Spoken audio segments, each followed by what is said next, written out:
இன்றைய சிந்தனை. வாழ்க்கையிலே நாங்கள் சில கடமைகளை சரியாக செய்ய வேண்டும். எங்களுடைய கடமைகள் என்று வருகின்ற பொழுது அறம் சார்ந்த சில கடமைகள் எங்களுக்கு நிறைவாக உண்டு. நாங்கள் அதை தவறாமல் செய்ய வேண்டும். எங்களை கண்காணிக்கின்ற ஒரு கருவி நாங்கள் இப்பொழுது அறிவியல் மூலமாக கண்காணிப்பு கருவி என்ற ஒரு கமராவை எங்களுடைய இல்லங்களிலே தொழிற்சாலங்களிலே அதை நிறுவி வைத்திருக்கின்றோம்.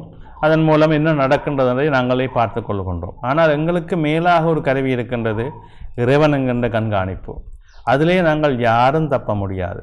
எனவே நாங்கள் செய்ய வேண்டிய கடமைகள் சரியாக இருக்க வேண்டும் என்பது அந்த கண்காணிப்பிலே தான் தெரியும்.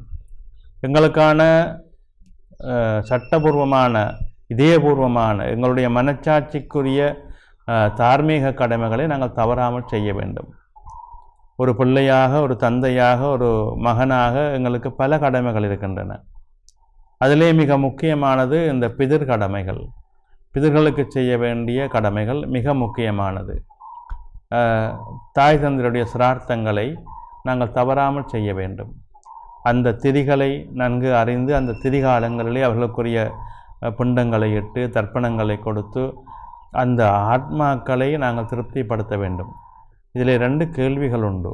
பலர் கேட்பார்கள், இறந்தவர் பிறப்பிருந்தால் அவர் இறந்துவிட்டால் அவருடைய ஆன்மா பிறக்கிறதா இல்லை எங்கு போகிறதா என்று எங்களுக்கு தெரியாது, நாங்கள் ஏன் இந்த சிரார்த்தங்களை செய்ய வேண்டும் என்று கேட்கின்ற சமூகம் ஒன்று இப்பொழுது உண்டு. அவர்களுக்கு பதில் கொடுக்க வேண்டிய கடமையும் எங்களுக்கு உண்டு. ஆன்மா பிறக்கின்றது, இறக்கின்றது, திரும்ப பிறப்பெடுக்கின்றது என்பது அவரவர்களுடைய பாவ வினை கர்ம வினைகளின் அடிப்படையிலே நடைபெறுகின்ற விடயம். ஆனால் ஆன்மாக்கு அழிவில்லை என்பது மட்டும் நிதர்சனமான உண்மை. அது ஏதோ ஒரு பிறப்பை எடுத்து கொண்டிருக்கின்றது. ஆனால் எங்களுடைய கடமை என்ன? நாங்கள் ஆன்மாவுக்கு அதை செய்யவில்லை. எங்களுடைய ஆன்மா எங்கே எந்த பிறப்படுத்திருக்கின்றது என்று யாருக்கும் தெரியாது. இறந்தவர்கள் எங்கே இருக்கிறார்கள், எப்படி புறப்படுத்தார்கள் என்பது எங்களுக்கு தெரியாது. ஆனால் எங்களை கண்காணிக்கின்ற பிதிர் தேவதைகள் என்று இருக்கின்றார்கள். நாங்கள் செய்ய வேண்டிய கடமைகளை கண்காணிக்கின்றவர்கள். நாங்கள் செய்கின்ற தர்ப்பணங்கள், பிண்ட பூஜைகள் எல்லாம் அந்த பிதிர் தேவதைகளை சென்றடைகின்றன. இந்த பிதிர்களை கண்காணிக்கின்ற தேவதைகள் தான் அவற்றை பெற்றுக்கொள்கின்றார்கள்.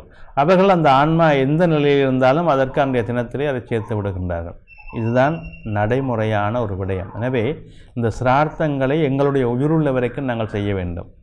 இதுதான் எங்களுடைய முன்னோர்கள் எங்களுக்கு காட்டி தந்த வழிமுறை. இதுகளை செய்வதன் மூலமாக எங்களுடைய சந்ததி சிறப்பாக மேன்மையாக அமைந்து விடுகின்றது. எங்களுக்கு வருகின்ற பிரச்சனைகள் சுமூகமாக மாறிவிடுகின்றன. எனவே இந்த சிரார்த்தங்களை இத்தனை காலம்தான் செய்ய வேண்டும் என்ற வரையறை கிடையவே கிடையாது.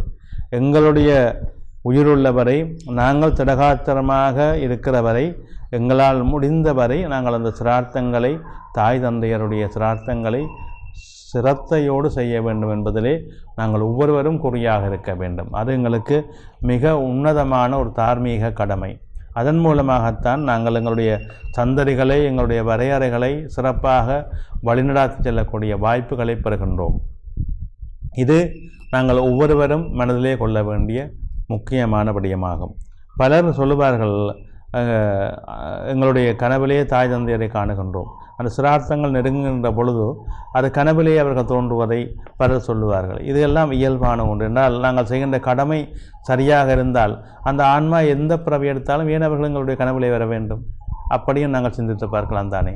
எனவே நாங்கள் செய்ய வேண்டிய கடமைகளை கண்காணிப்பதற்கு ஒரு சில தேவதைகள் இருக்கின்றார்கள். அவர்கள்தான் அதற்குரிய தண்டனைகளை, அதற்குரிய பலங்களை கொடுத்து கொண்டிருக்கின்றார்கள். எனவே நாங்கள் எங்களுடைய வாழ்வியலிலே எங்களுடைய முன்னோர்கள் எங்களுக்கு காட்டி தந்த வழிநடத்தல்களை சரியாக பின்பற்ற வேண்டும். அதன் மூலமாகத்தான் எங்களுடைய வாழ்க்கையை சிறக்கும் என்பதை உள்ளத்திலே கொள்ளுங்கள். நன்றி.